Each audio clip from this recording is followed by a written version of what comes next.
The mind is like an iceberg.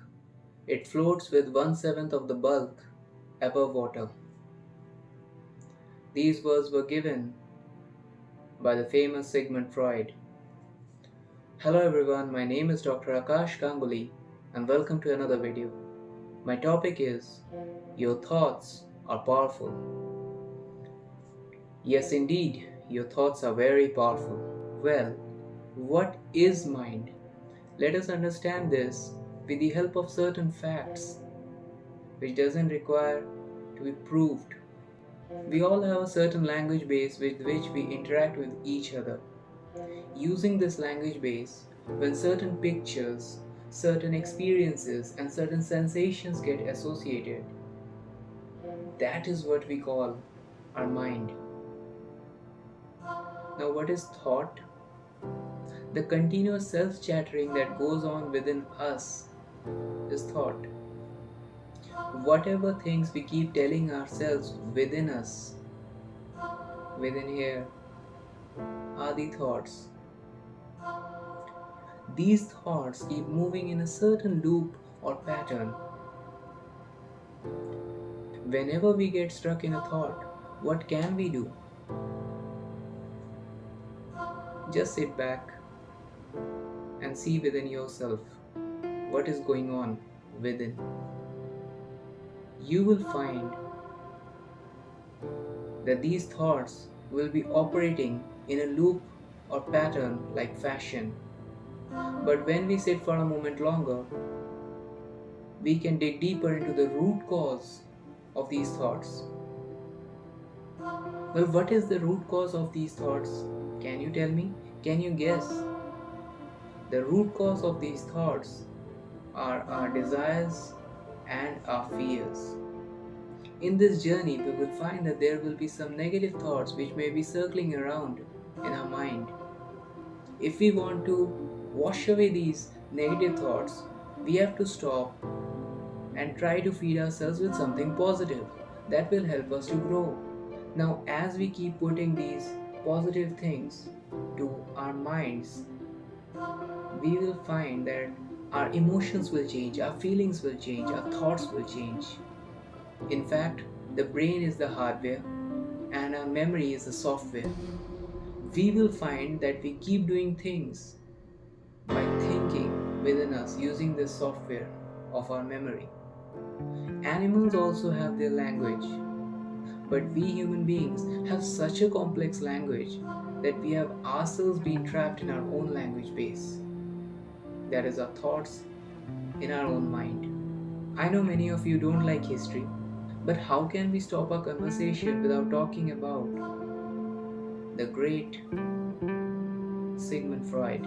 Sigmund Freud was born on 6th of May 1856 in the Moravian town of Pribor, which was then the Austrian Empire, but now it is the Czech Republic. By Czech Republic, you may remember Petr Cech, who was once the goalkeeper of Chelsea Football Club. Well, Sigmund Freud was a neurologist by profession, but he was the one who established the discipline of psychoanalysis. He was the first person to make an impact in human psychology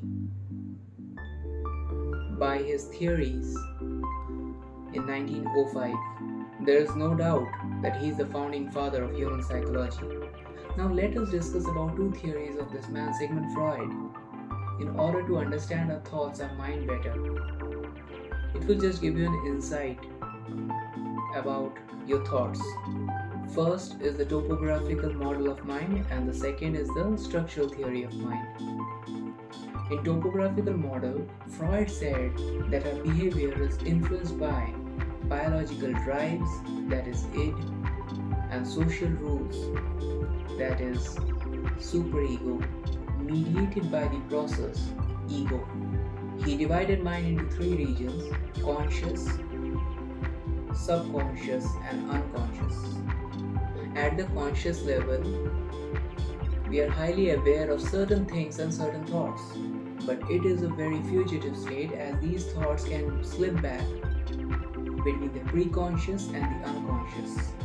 In preconscious, it comprises the mental events, processes, and content that can be brought into conscious awareness by focused attention. I will explain this with an example. If someone asks you your father's name or your address, you will be able to recall it pretty easily. Now, the unconscious. These are some of the memories and thoughts that cannot be recalled easily. It is a repressed part of us and often unknown. Now, finally, the structural theory of mind. Please don't end this video here, do listen to it. It's very important. The structural theory of mind. This theory states that each individual has a fixed amount of psychic energy which can be used to gratify his instincts. It comprises of three components: id, ego, and superego. Now bear with me for a while. In id, we have the desire to satisfy our fundamental needs as early as possible without regard to the other people. For example, the baby cries out in order to satisfy its needs, in order to meet his needs. He cries out. He doesn't worry, he or she doesn't worry about his mother or father, whether they are at discomfort. He just thinks about his own needs. So, id works on the pleasure principle. Now the ego. This is based on the reality principle. Our id is modified by the external world to form our ego. It is a partly conscious, rational, and decision-making component of our personality. In order to explain this, I will give an example.